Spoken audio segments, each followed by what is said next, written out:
उसका मन यहीं पे लग जाता है। बोल सच्चे दरबार की। और कुछ दिन वो इसी लोक में रहने का मन बनाती है।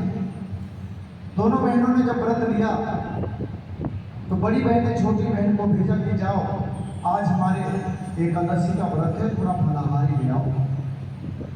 तो छोटी बहन जंगल की ओर जाती है तो क्या देखती है, कुछ आदिवासी अपने पितरों का पूजन कर रहे हैं। और पितरों के पूजन में क्या बना रहे हैं, मांस और मदिरा।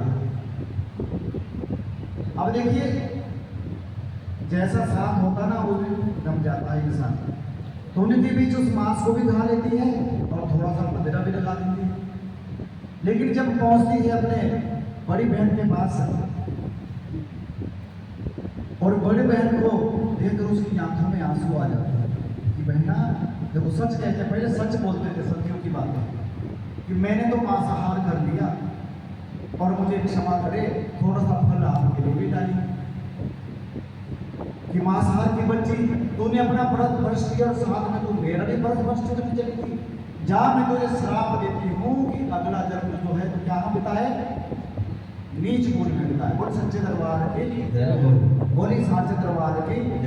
और श्राप जो है सच हो जाता था। बोली सच्चे दरबार की। आजकल कुछ सच नहीं होता, जो मर्जी बोलो किसी के लिए कुछ सच नहीं होता। बोल सच्चे दरबार की। इसका क्या कारण हो सकता, क्यों सच नहीं होता? क्योंकि हम सच बोलते नहीं।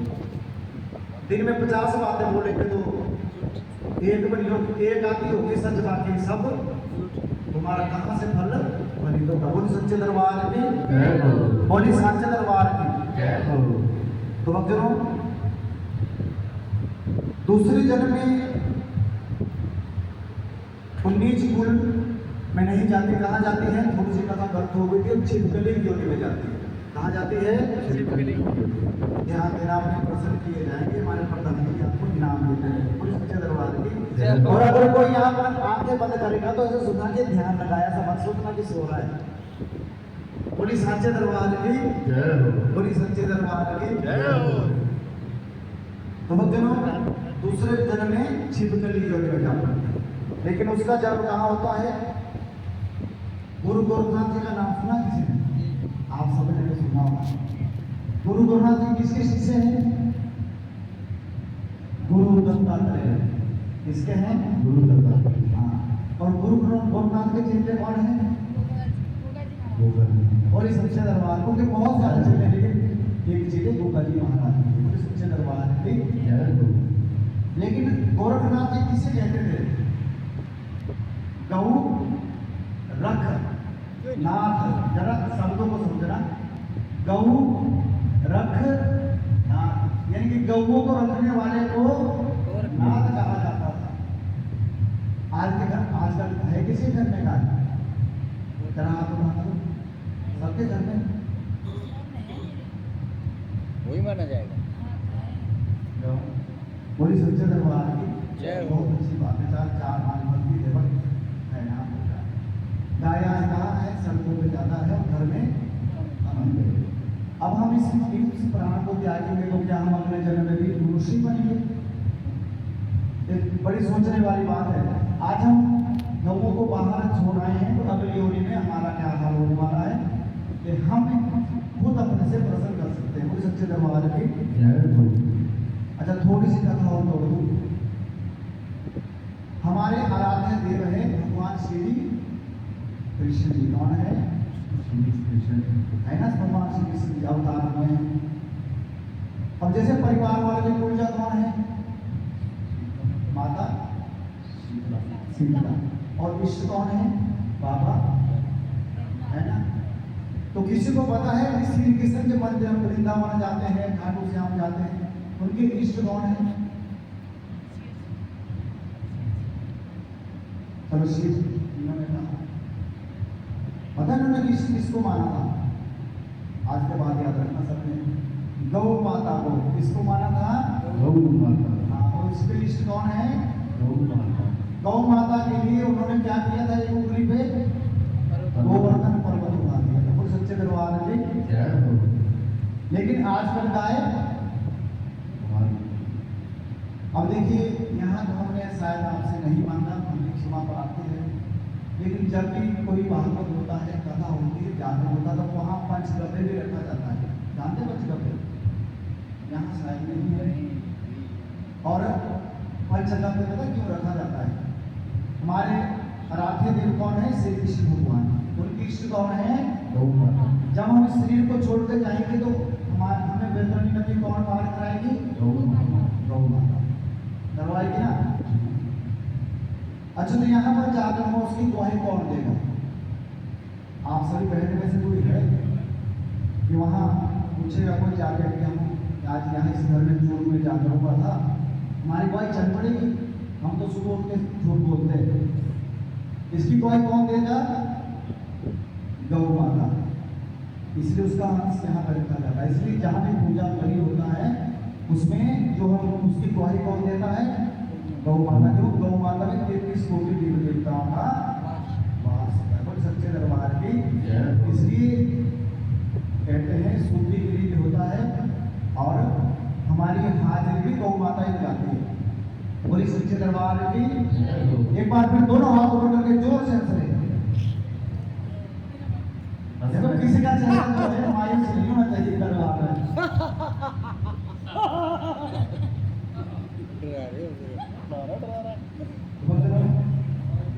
गुरु गोरखनाथ जी का जिक्र हुआ था, किसी को ध्यान का था। तो गुरु गोरखनाथ जी के वहाँ पर बहुत से शिष्य आते रहते हैं। दुर्वासा ऋषि का नाम किसी ने सुना होगा। बहुत ही क्रोधी महात्मा जी हैं। उनके चेले हैं आगे, जिनका नाम है कीर्तिमान। क्या नाम है? कीर्तिमान। तो कीर्तिमान जो है वहाँ पर तप करने के लिए आ गए। कहाँ पर आ गए? गुरु गोरखनाथ जी के आश्रम में। और एक कोने में बैठकर जो है वहाँ पर भगवान का कीर्तन करने। सच्चे दरबार की। वहाँ पर एक प्यासी गाय आती है जिसका नाम होता है कबीरा।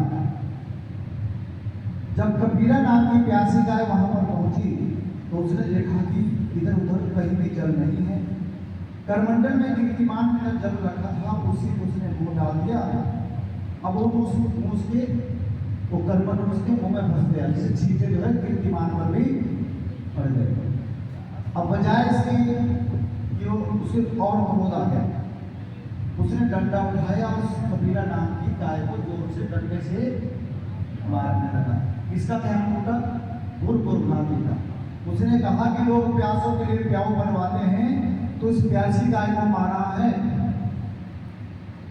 जा, मैं तुझे श्राप देता हूँ कि तूने यहाँ पर विष कर दिया है। अगर तू विष कुंड में। बोली सच्चे दरबार की जय हो। कथा यहाँ फिर गलत कह दी मैंने। बोली सच्चे दरबार की। इसलिए ध्यान रखना, मेरा दो बातें गलत, कई बार गलत से ध्यान रखता है। बोली सच्चे दरबार की जय हो। उसने क्या कहा कीर्तिमान को? हे कीर्तिमान, लोग प्यासों के लिए प्याऊ बनवाते, लेकिन प्यासी गाय को मारा है। जा, तू मेरे आश्रम से बाहर हो जा और मुझे आज के बाद इस आश्रम में अपना मुंह मत दिखाइए। मुझे क्या कहना चाहिए? इस बार क्षमा मांगनी चाहिए कि उसने गलती की थी गाय को मारकर, लेकिन उसने क्षमा नहीं मांगी और मन में क्या किया? बदले की भावना ले। बदले की भावना ले लेते ना आजकल सब छोटी छोटी बातें पर सेम सीखा सब खत्म, एकदम से बदले की भावना। पहले भी ऐसे ही होता था। और एक बार गुरु गोरखनाथ जी ने क्या किया? अश्वमेध यज्ञ रचाया। क्या रचाया? जोर से कहना, क्या रचाया? देखिए एक छोटी सी बात और, ये सोच लेना कि हम एक ही गाड़ी में सवार हैं। मैं आपका ड्राइवर हूँ, आप मेरे पैसेंजर हैं। ना आपने सुना है माता जी, ना मुझे सोने देना है। सीधी सी बात। महामाई को कैसे दिखाना? दोनों हाथों पर करके बोले सच्चे दरबार की जय हो। बोले सच्चे दरबार की जय हो। और माँ से कहना कि हे माँ, आज की रात में हम सोए हैं, ना तुझे सोने दिया है, ना अब सोएंगे। बोले सच्चे दरबार की जय। अगर नींद लगी है तो कोई बात नहीं, कई बार ध्यान में लगता दरबार में, ऐसी बात नहीं। अब जब अश्वमेध यज्ञ रचाया तो सभी 33 कोटि देवी देवताओं को निमंत्रण दिया गया, लेकिन दुर्वासा ऋषि और उसके शिष्य कीर्तिमान को निमंत्रण न दिया गया। उनका क्रोध जो है और बढ़ गया। वहां पर अश्वमेध यज्ञ में सभी 5 पांडव भी पहुंच गए, सभी देवी देवता पहुंच गए। अब जब उनको नहीं बुलाया तो उन्होंने क्या किया, वहां भंडार में क्या बन रही है, खीर बन रही है। क्या बन रही है? तो हलवा चने का भी भोग तैयार करना है परिवार वालों ने। कहियो तो हलवा चने का भोग एक थाली में लाना है, थोड़ा सा हलवा, थोड़े से चने, और कैसे लाना है, ढक कर लाना है और यहाँ रख लेना है दरबार में। ठीक है, एक भक्त जाए और थोड़ी देर में मामा को भोग लगेगा, दरबार में रख देगा। बाकी सारा भोग नहीं लाना, सिर्फ एक थाली में लगाना है, बाद में यहाँ से भोग पीछे दे दिया जाए। बोली सच्चे दरबार की। तो वो जो खीर की कढ़ाई वहां पर बन रही है, उसमें क्या होता है कि कीर्तिमान होता है ना, कीर्तिमान वो गरुड़ का रूप धारण कर लेता है और आसमान से लहराता हुआ काले रंग का सर्प अपनी चोंच में लेता है, उस खीर की कढ़ाई में क्यों डालता है, ताकि जो उनकी बेइज्जती हुई है, जो उस भोग को खाएगा वो क्या होगा, मरता हुआ चला जाए। बोले सच्चे दरबार की, बोली सच्चे दरबार की, बोली साचे दरबार की, बोली सच्चे दरबार की। अच्छा, किसी को पता है आप ऐसे हाथ उठाते, हाथ ऐसे उठाते, पता क्या होता है? जब हम ऐसे हाथ उठा रहे हैं ना, जब आशीर्वाद लेते हैं ना, जब बुजुर्गों से, तो बुजुर्ग कैसे आशीर्वाद देता है, सौभाग्यवती को ऐसे देते हैं आशीर्वाद, लेकिन आशीर्वाद देने वाला दोनों हाथ ऊपर करता है। हम आशीर्वाद किससे ले रहे हैं? बोली सच्चे दरबार की। ऐसा न करना मेरे ऊपर ध्यान रखना, वहां भी ध्यान रखना। बोली सच्चे दरबार की। और धूप भी शायद वहां उठ गया तो धूप जला। तो रुद्रों जैसे घी की कढ़ाई में वो सर्प गिरा, तो वहां पर कौन देख रहा है? छिपकली देख रही है। छिपकली कौन है? पिछले जन्म में छोटी बहन,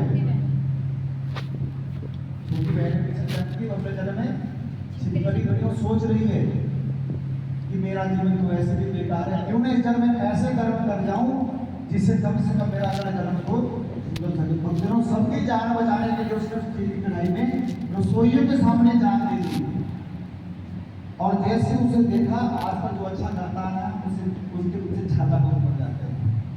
सभी छिपकली के पीछे बढ़ गए कि छिपकली, तूने हमारा यह भंडारा खराब किया और उसे भी शराब मिल गया कि जा, तूने हमारा यहाँ पर भंडारा करके नीच कर्म किया है, तो अगला जन्म नीच कुंडे में जाएगा। इस बार सच कहा है मैंने कथा में, पिछली बार 2 बार गलत कहा। ठीक है, अभी आपको प्रश्न आएगा कि पिछली बार सच कहा था, दूसरी बार मैं इसलिए बता रहा हूँ। बोली सच्चे दरबार की, बोली साचे दरबार की। अब अगर जब उस घी की कढ़ाई में उठाया गया, उसमें से जब मरा हुआ सर्प निकला, तो सारा विद्वान सब में आया कि काश ये छिपकली इसमें ना मरी होती तो हमें मालूम नहीं पड़ता कि इसमें काले रंग का जहरीला सर्प है, और जो भी इस भोग को खाता वो मरता हुआ चला जाता। तो सभी ने छिपकली के लिए प्रार्थना की कि छिपकली तो जरूर नीच कुल में रहेगी, लेकिन कुछ समय के लिए ऊंचे घराने में रहेगी, और नीच कुल में रहकर तेरे कर्म इतने ऊंचे होंगे, दुनिया तुझे याद रखेगी, दुनिया तेरा नाम रखेगी। वो सच्चे दरबार की। तो कथा जो है कौन से जन्म में पहुंच जाती है? तीसरे जन्म में। कौन सा जन्म? जब कथा तीसरे जन्म में पहुंच जाती है, तीसरे जन्म में क्या मिली है? पंजाब में एक जगह है जालंधर, किसने सुना है? जालंधर नजदीक, हमारे नजदीक, आप शायद बराबर पड़ता हम लोगों को, राजस्थान वालों को भी, हिमाचल वालों को। जालंधर जगह होती है तो जहाँ के राजा हुए, नाम था राजा स्पर्श, यानी जिस चीज को भी छूटे, स्पर्श करे कि ठीक सोना हो जाए, उनके घर में कोई भी संतान नहीं थी। तो राजा कह रहा था जिसके घर में संतान ना हो तो परिवार क्या हो जाता है? दुखी हो जाता है। कोई सच्चे दरबार के। तो राजा भी बहुत दुखी रहता था, लेकिन एक महात्मा जी ने कहा कि आपके घर में भी देखना, एक नहीं 2-2 संतानें हो गई, और ऐसा ही होते रहो। राजा स्पर्श की धर्मपत्नी गर्भवती हुई और 9 महीने में एक सुंदर बालिका का जन्म हो जाता है। जब पंडित विद्वान उसकी कुंडली बनवाते हैं तो कहते हैं कि हे महाराज, ये जो तुम्हारी पुत्री है ना, तारों के छांव में पैदा होती है। कब पैदा होती है? तारों के छांव में। इसका नाम क्या रखा जाता है? इसलिए ध्यान देना, तारा की कथा जो है तारों की छांव में शुरू होती है और तारों की छांव में ही संपन्न हो जाती है। उसका नाम क्या रखा जाता है? तारा। कब शुरू होती है? तारों की छांव में शुरू होती है, तारों की छांव में ही संपन्न हो जाती है। सच्चे दरबार की। तो बच्चों, जब पंडितों की दोनों ने उसकी कुंडली बनवाई तो कहा कि तुम्हारी ये जो पुत्री है माँ की परम भक्ति होगी।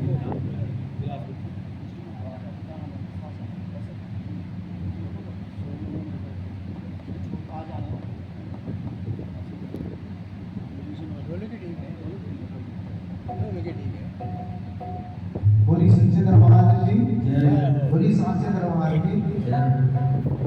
तो बच्चों, कथा आपने चक्कर अभी बहुत ही भक्ति में होने जा रही है और कथा में ध्यान आपने जरूर लगाना है। और जो कथा में ध्यान लगाता है, जिस प्रकार श्रीमद् भागवत महापुराण को अमर कथा कहा जाता है, किसने सुनाया था भागवत महापुराण? राजा परीक्षित को किसने सुनाया था? सुखदेव महाराज ने। किसने सुनाया था? सुखदेव महाराज ब्रह्मा जी के पुत्र हुए हैं, उन्होंने सुनाया है। अभी अगर भागवत में जाएगा तो लंबा हो जाएगा। उससे दरबार की। तो बच्चों, देखते ही देखते क्या होता है कि 10 महीने में एक और सुंदर बालिका का जन्म हो जाता है। और पंडित विद्वान कहते हैं कि जो तुम्हारी छोटी पुत्री है महाराज, ये प्रजा के लिए बहुत ही हानिकारक है। इस महल में रहेगी, यहाँ पर भूकंप आएगा, आपदा आएगी।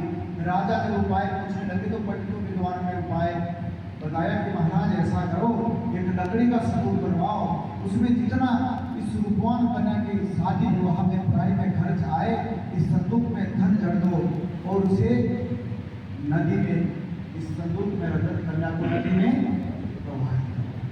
ये सुनते ही राजा बेहोश हो गए। सच्चे दरबार की और सांचे दरबार की। लेकिन पंडितों की दुकान में ऐसा ही किया, एक हीरे जवाहरात जड़ित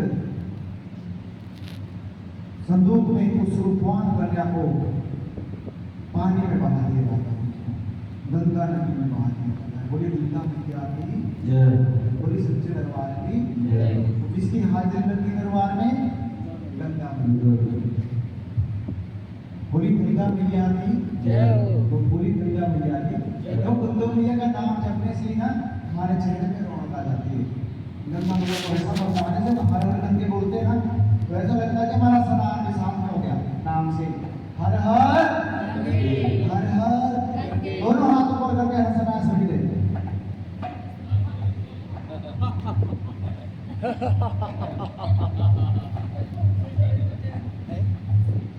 देखो जैसे हम हंसेंगे ना, ध्यान देना, थोड़ी देर महामाई के नोट को देख लेना, जैसे हम हंसेंगे वैसे माँ भी उधर से हंसेगी।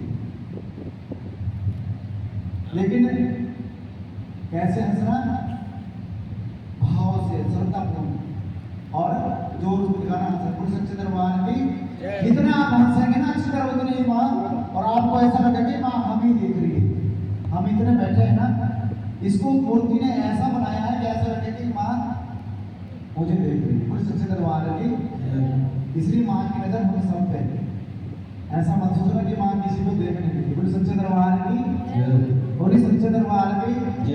और कोई ज्यादा वो गलत काम करता है ना तो हनुमान जी ने कैसे हाथ लेके खड़े।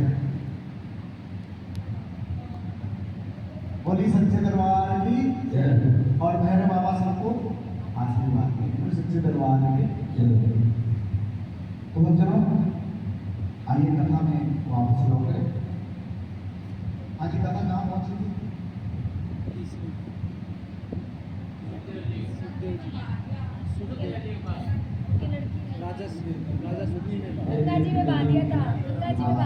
बोली सच्चे दरबार की। जब संदूक नदी में बहता बहता काशी के श्री पहुंचा तो एक ब्राह्मण की नजर पड़ी। ब्राह्मण ने जल्दी जल्दी तैरना नहीं आता, लेकिन थोड़ा डाल चलिया जाता आगे, धीरे जो हाथ दिखे ना तो एकदम छलांग लगा दी। लेकिन संदूक इतना भारी था कि ब्राह्मण भी डूबने लगा।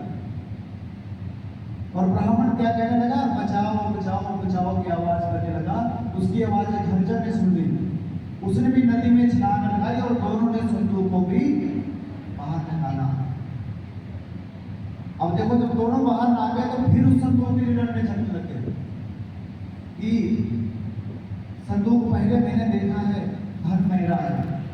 लेकिन दोनों लड़ने लगे, लेकिन दोनों में सुलह पता क्या हुई? ब्राह्मण ने कहा कि संदूक मैंने देखा है तो बाहर का धन मेरा, और अंदर धन निकले हो किसका? उसका नाम था कलुआ। क्या नाम था? कलुआ की आवाज आ रही है। क्या नाम है ये? कलुआ। क्या नाम है माता जी? कलुआ। थोड़ा सा ऊपर साफ रखना है।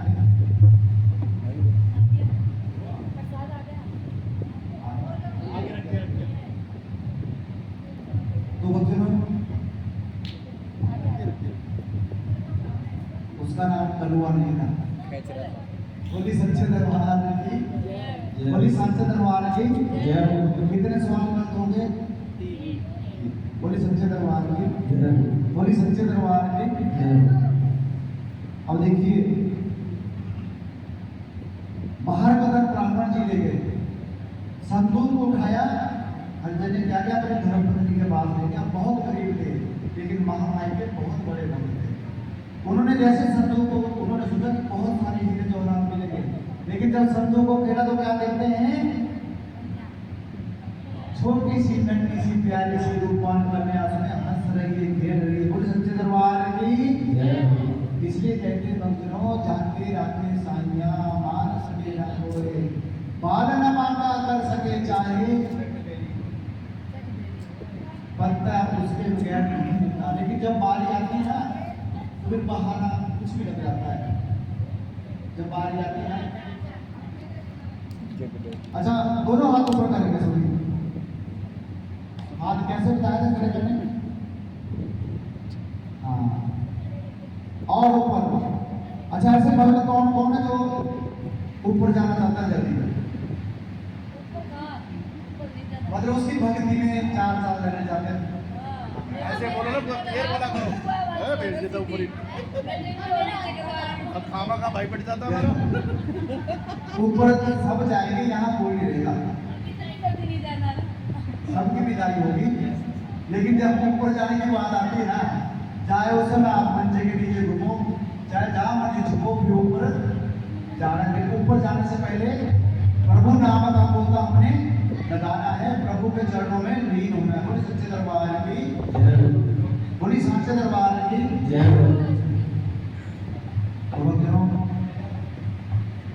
एक माई की जाए 2 बेटियां, लेकिन दोनों के भाग्य अलग है।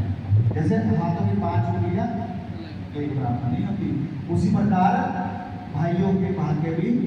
अगर एक डॉक्टर बनेगा तो दूसरा जरूरी भी डॉक्टर बने, दूसरा डॉक्टर बन सकता है। सबके भाग्य अलग अलग, ठीक है। लेकिन डॉक्टर कहाँ चला जाता है? विदेश। माँ बाप को वही बात घर में रहते हैं। बोली सच्चे दरबार की, बोली सच्चे दरबार की। आज के समय ऐसा समय आ रहा है कि एक बच्चा है सबके, और सभी घर से बाहर घर में 2 बेचारे बुजुर्ग बैठे हैं, बनाया गौ चपाती और खाया गया। बोली सच्चे दरबार की, बोली सांचे दरबार की। आने वाले समय हमारे सारे रिश्ते खत्म हो जाएंगे, चाचा दादा ताई पापा मम्मी, पापा और मम्मी रहेंगे, वो भी व्हाट्सएप में रहेंगे, वीडियो कॉल में। बाकी सब होते हुआ पैसे कमाने के पीछे लगे हुए, सारे रिश्ते हमारे खत्म। इन रिश्तों को बचाना कैसे? हम लोग भी बचाएंगे कि बच्चों को अच्छे संस्कार दें। बोली सच्चे दरबार की। कम से कम हमारे बच्चे संस्कारी बने, हमारे बुजुर्गों का सम्मान करें, बुजुर्गों के पास बैठे। अब देखिए हम कितने बच्चे हमारे बीच है, कोई बच्चे आते नहीं, नजदीक नहीं आते, बुजुर्गों के पास रहते नहीं आते। हमारे को आते क्या पता है? कोई नहीं आता बुजुर्गों के पास। और ज्ञान कहाँ मिलता है, तजर्बा कहाँ मिलता है, बुजुर्गों के पास बैठे। बोली सच्चे दरबार की। इसलिए संकल्प ले ले कि सभी ने बुजुर्गों के पास बच्चों को भी बिठाना है। मोबाइल जब बुजुर्गों के पास बैठेंगे तो कोई नहीं चलाएगा घर में, संकल्प लेना हमने, ठीक है ना। अब तीन आदमी घर में अगर तीनों मोबाइल में होंगे तो फिर बैठना का कोई फायदा नहीं है। अपने में मोबाइल में खाली देखते हुए फिर बैठना खाली कोई फायदा नहीं है। इन रिश्तों को हम ही बचा सकते हैं। अगर हम आज मोबाइल देखेंगे ना, जब हम बूढ़े होंगे तो फिर बच्चे क्या करेंगे, बच्चे वही करेंगे जो आज संस्कार हम दे रहे हैं। बोली सच्चे दरबार की, बोली सच्चे दरबार की जय हो। हम कथम थोड़ा साइड आ जाते हैं, इसमें समझ आते हैं। बोली सच्चे दरबार की जय हो। बोली सच्चे दरबार की। आज माता जी कहाँ पहुंची थी कथा? चूरू। वहीं का छोड़ी। मैं भी भूल जाता हूँ, ऐसी बात नहीं, आजकल सब भूलने की परमिशन हुई है। कहाँ पहुंची थी कथा? जब संदूक से कन्या निकली तो रूपवान कन्या हंस रही खेल रही है, दोनों की शादी हो गई। जो बड़ी बहन थी देखो, एक कहाँ पढ़ रही है, राजमहल, और दूसरी हरिजन के घर।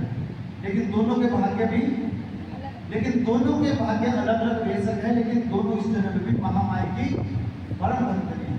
महामाई के जयकारे लगाती उनका नाम करती है। तो जब शादी काबिल हुई तो तारा की शादी कहाँ हो गई? आपने पता पहले कथा सुनी किसने? कहाँ हुई तारा की शादी? किसी को पता है? राजा हरिश्चंद्र। किससे हुई? कहाँ के राजा थे? अयोध्या के। जय श्री राम। रघुकुल रीत सदा चली आई, प्राण जाए पर वचन ना जाए। उन्हीं के समय में हुआ था। किसके समय में? राजा हरिश्चंद्र। जान चली जाए पर प्राण चले जाएंगे, लेकिन जो वचन दे दिया उसे निभाएंगे। दरबार की वहाँ ऐसा था। तो पता होना चाहिए सबको कहाँ के राजा थे। हाँ। और राम जी का राज्य कहाँ है? पता है ना सबको? भगवान बोली सच्चे दरबार की। अच्छा, राम जी कितने भाई थे माता जी? कितने भाई थे राम? राम जैसे जब मेरे भाई साहब दो भाई, राम को चार थे। बहुत अच्छी उनकी बहनें थी कोई? पता किसी को? थी ना बहन? बोली सच्चे दरबार की। जब हमें पता होना चाहिए, चीज सबको पता है। हम सनातनी धर्म में तब कहलाएंगे जब हमें सब कुछ पता होगा। हम अपने बच्चों को क्या समझाएंगे जब हमें पता नहीं? इसलिए बच्चों को जरूर बताना, माता जी जब आपके पास आपके पोती बैठे उनको जरूर बोलना कि राम को जानती है बेटा, राम को जानती है। उनके भरत जी भाई थे, उनके भाई पता कैसे थे भाई? जब पापा ने वनवास किया ना राजा दशरथ ने, तो छोटे भाई के साथ चले गए। ऐसे होते कि भाई ऐसे संस्कार दे रहे बच्चों को। मर्यादा पुरुषोत्तम श्री राम के श्री चरणों में बंधन उनको करवाना है, उनको अपनी चीज बतानी है। बोले सच्चे दरबार की। अब हम नहीं बताएंगे तो कौन बताएगा? हमें बताना पड़ेगा, और कोई नहीं बताएगा। व्हाट्सएप पर तो पता नहीं क्या क्या कुछ आता, 2 मिनट में कहाँ का कहाँ पहुँच जाते हैं। बोली सच्चे दरबार की। बोली सच्चे दरबार की। तो ज़्यादा समय नहीं है, सूरज की रोशनी निकलने वाली है राजस्थान में, चूरू में। और एक सच बात कहूँ आपको, हम भी चूरू की 300 साल पहले हमारे बुजुर्ग यही सीखे हैं। हम लोगों के लिए तालियां बजाओ। पृथ्वीराज चौहान, वेद प्रकाश चौहान, राधे श्याम चौहान। हम कहाँ से हुए? आपने झूठ मारा जब यहाँ को टकराते के लिए। मेरे ताऊ जी पता क्या है, जब हम थोड़ी बात में जाए, मेरे ताऊ जी 9 साल के, मैंने बोला कि टकराते में कहा था चोर की। अच्छा, अरे भाई हम वहीं से आए हुए हैं, चोर से आए हुए। उनको याद है कि चूरू ददरिया बोला उन्होंने, चूरू ददरिया से आए हुए। हमारे को बोला पता चूरू का ददरिया था है। पता नहीं ऐसा बोला ना अपनी भाषा में। तो पता है। और हम कहाँ है बेसिकली? हाँ, जो गुग्गा महाराज की ना उसकी छठी हम सारे गांव में घुमाते हैं। सारे गांव में गुग्गे के गीत बिठाते हैं, अभी खड़े सुनाने आते हैं। बात करके महाराज की बोली सच्चे दरबार की, आज तो वजन बढ़ता था। बोली सच्चे दरबार की। तो ऐसा है, इसलिए हम अपने घर में अपनी माताओं बहनों के सामने कथा बोल रहे हैं, आपने हमें बेगाना मत समझना। बोली सच्चे दरबार की, बोली सच्चे दरबार की। लेकिन मेरी बात जरूर याद रखना, बच्चों को संस्कार जरूर देना, राम की कथा जरूर बताना, गुग्गा महाराज की कथा भी बताना, कितने वीर हुए गुग्गा महाराज, पृथ्वीराज चौहान की कथा भी बताना। वीर हुए ना सभी, बेटा ऐसे वीर बनो जैसे पृथ्वीराज चौहान थे, ऐसे गुग्गा जी महाराज थे, वैसे बच्चों को जरूर बताना पड़ेगा हमारे। लेकिन आजकल बच्चों को सिर्फ चौकलेट दी, बच्चा भी खेलने चल जाता। बोली सच्चे दरबार की। और उसकी छोटी बहन की शादी कहाँ हुई? उसी अयोध्या नगरी में जो सफाई आदि का कार्य करते हैं ना, कलुआ नाम के हस्बैंड से, ठीक है जी। लेकिन दोनों बहनों ने क्या कहा था, मैंने समानता की, दोनों बहनें महामाई के शिक्षण पर विश्वास रखती है और दोनों जो है इस जन्म में भी महामाई का जागरण करती रही। अब आई भक्ति की बात, जन्म हो गया, हमने सारी रात यहाँ पर क्या किया, दरबार में आनंद लिया और साथ में क्या की, भक्ति। जीवन का उद्देश्य क्या होना चाहिए, भक्ति। भक्ति से क्या होगा, शक्ति। जब शक्ति हो और भक्ति मिलकर क्या करेगी, मुक्ति। बोली सच्चे दरबार की। इसलिए भक्ति शक्ति मुक्ति मंत्रों का महामंत्र क्या है, भक्ति शक्ति। तारा रानी आंखें बंद करके बैठी, जरा आंखें बंद करो तो ध्यान लगाना है माता रानी का। महामाई की गुण को अपने मन में बसाओ, आंखें बंद करो। मैं कथा सुनाता रहूंगा लेकिन आपने आंखें नहीं खोलनी इसमें। बहन जी आपने आंखें बंद कर लो, महामाई की शिक्षाओं का ध्यान रखो। आंखें बंद करो सभी, पहले महामाई की गुण को देख लो एक बार, और अगर आपको अभी दर्शन ना हो जाए तो मुझे कहना, ये भी हमारी शर्त है, अभी दर्शन करवा देंगे लेकिन आंखें बंद करके। माँ साक्षात दर्शन नहीं देती कि यहाँ बड़ा अष्टभुजाधारियों को प्रकट हो जाएगी, आंखें बंद करके दर्शन होंगे। मन की आंखें, जरा आंखें बंद करना सही। तारा रानी ऐसी ही बैठी है आंखें बंद करके और माँ की प्रतिमा को बड़े ध्यान से देख रही है और कह रही है कि हे माँ, मैं तेरी इस प्रतिमा के दर्शन को मिलके ही करती हूँ, लेकिन आज मैं तेरे प्रत्यक्ष दर्शन करना चाहती हूँ। तारा रानी की आंखों में आंसू, एक दुनियादारी के आंसू, भक्तों एक भक्ति के आंसू है, लेकिन तारा रानी की आंखों में भक्ति के आंसू बह रहे हैं। जिसकी आंखों में भक्ति के आंसू बह गए, समझो उसे माँ का मिलन हो गया। उसी माँ ऐसी चेतना देती है, उन आंसू में ही माँ प्रकट हो जाती है और माँ अपना आशीर्वाद देते चली जाती है।